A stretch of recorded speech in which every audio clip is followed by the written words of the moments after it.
Have we seen this before?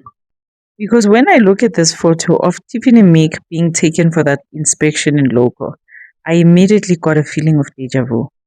It took me straight back to Jocelyn Smith case. But let me leave Jocelyn there because what has been coming out in the Tiffany Meek case is what really has my attention. The discrepancies. At one point, it's the police. I'm being framed. Then we're talking about Mr. Kumar, the transport driver, and the suggestion that he was the last person with Jaden. Then there's the community, then the security guards, and I'm sitting here thinking, how many different explanations are we going to deal with?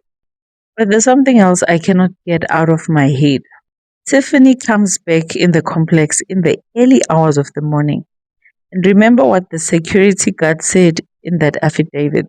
He offered to help her check the cars coming out of the complex. And she basically said no, she was in a hurry, she needed to freshen up and go to the police station. Now, I'm not saying that proves anything, but I have to ask, why didn't she want help?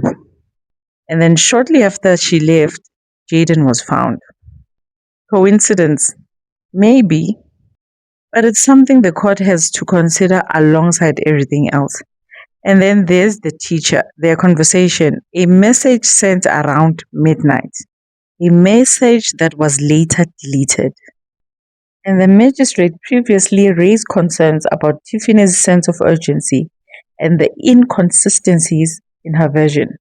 So I'm looking at all of this and asking, what did Tiffany know and when did she know it?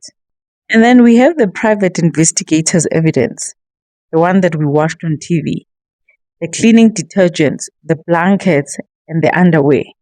Again, I'm not declaring anyone guilty. I'm asking you to look at the evidence with me. Because sometimes, guys, it's not one piece of evidence, it's how the pieces fit together. The trial has now been postponed to the 14th of September 2026, and that's when we'll see where this evidence takes us next. Going deeper on this on YouTube. Please subscribe, watch the full video, and then come back and tell me, what are we seeing here? Is there something that we're missing? With that being said, I'll see you in the next one. God bless you and ciao.